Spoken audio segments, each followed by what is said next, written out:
Hi, dear hearts, welcome back. Here is Morgan again. Today we are going to continue our talk about the Four Noble Truths. We have explored that is suffering, that means the first noble truth, to acknowledge it, then that suffering has a cause, our craving and clinging. That is the second noble truth. And then that is possible to put an end in this suffering. That is the third noble truth. And now the fourth noble truth answers the question, how? So Lord Gautama gave us a very practical roadmap called the Noble Eightfold Path. It's not about blind belief, it's about how we live moment by moment. So the Eightfold Path, that means right view, right intention, right speech, right action, right livelihood, right effort, right mindfulness, and right concentration. So this Eightfold Path is often grouped into three areas. The first area is wisdom, and within wisdom we have right view and right intention. Right view, that means the understanding of life through the lens of these Four Noble Truths and impermanence, that life changes. Life is a constant change. And right intention, cultivating intentions of kindness, compassion, and letting go, and to see things clearly, to have the right vision, the right view, I need to exercise wisdom. And also to cultivate intentions of kindness, I need wisdom. To be compassionate, I need wisdom. To letting go, to forgive and forget, I need wisdom for that. Then the second area is ethical conduct.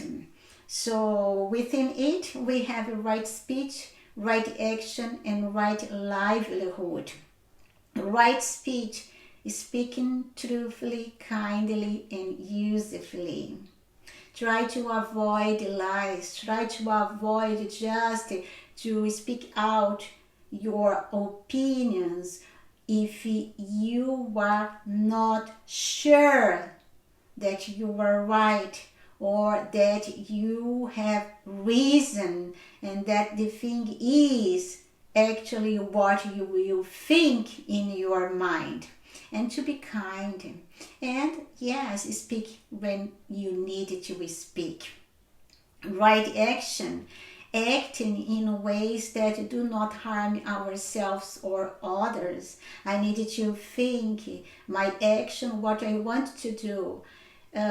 You bring bad consequences for me, or you harm others. If I go to harm someone, it's better to stop, to look for another kind of action that I can act without harming. And right livelihood, as I expand my consciousness, I try to earning a living in ways that support, that bless, rather than damage others. So money is necessary. We need money in this world.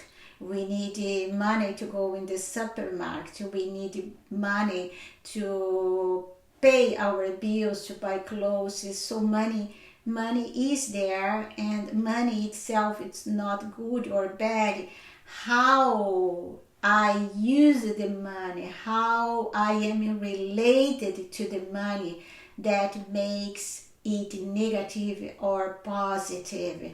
So as I expand my wisdom, and you think about that I want to have the money I need to live well, but I do not want a money that I come to me by harming someone in this planet.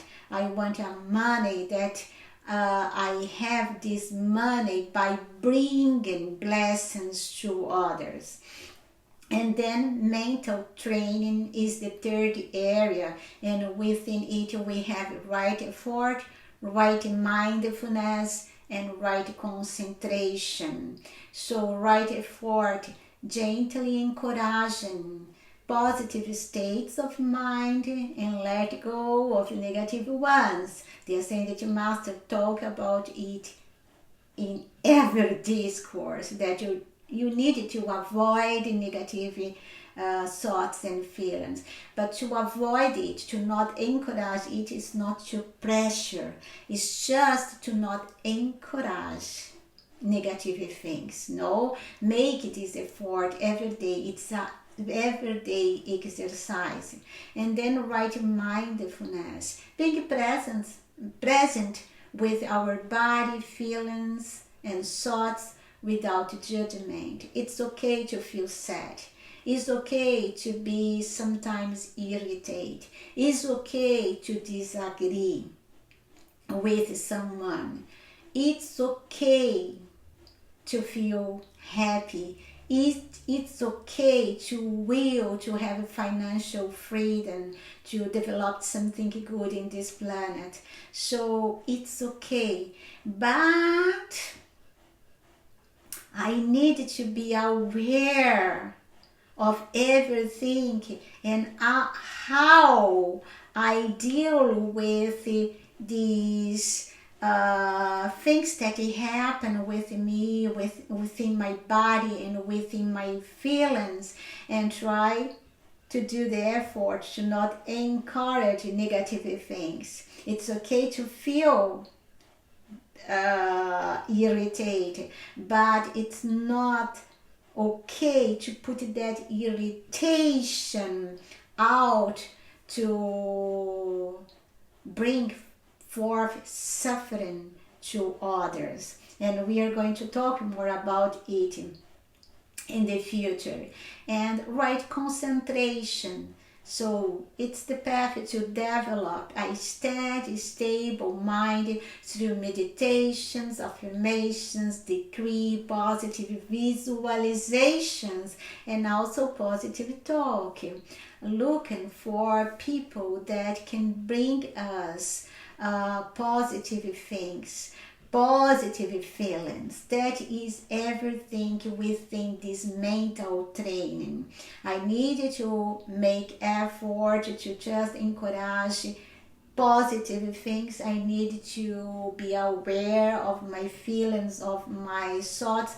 Do not judge them. It's okay to feel sad and even to be irritated, but how I work with this sadness and this irritation is what makes the difference.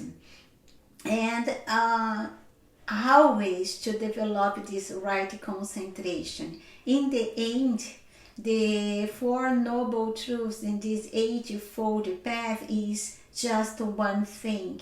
And in the Eightfold Path, as I exercise the right view, I am working in all the paths of this way for alleviate suffering, or to be free, liberated from suffering. It's something that work together. And yes, sometimes this might sound like a lot, but the key is the path is not about being perfect. It's about turning in this direction again and again. I am not perfect, but I polish myself every day to be every day a little better. So I am constantly walking towards perfection.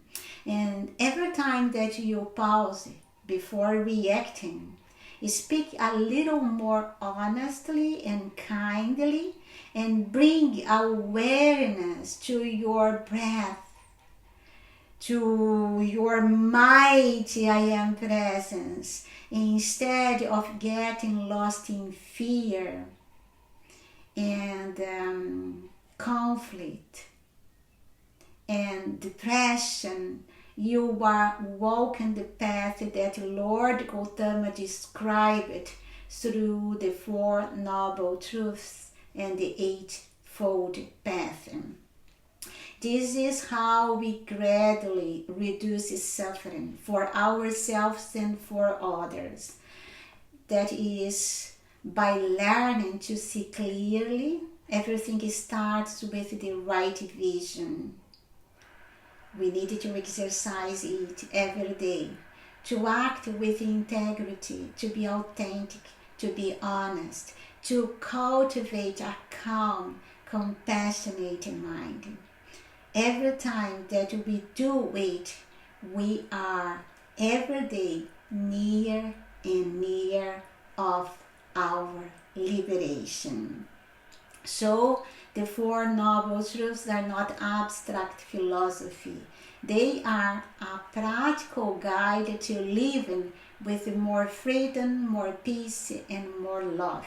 I love the Four Noble Truths, this Eightfold Path. I meditate upon it. I am not a Buddhist. I do not pretend I am one.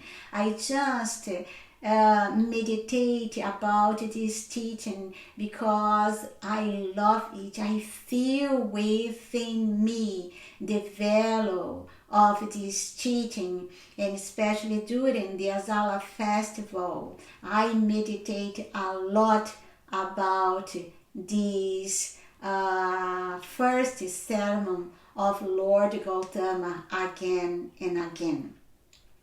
And yes, if these teachings speak to you, you might try a simple daily practice. Just notice in this moment, am I clinging to something, or I am allowing? That awareness alone is already a step on the path. And thank you for listening. May these teachings support you in alleviate suffering and discovering a deeper peace within yourself. And please, if you enjoy it, you can like the video, subscribe to the channel. It means a lot for me, and share these videos with your friends to expand the light to others. And I hope to see you in the next video. God bless you. Have a wonderful day. Bye.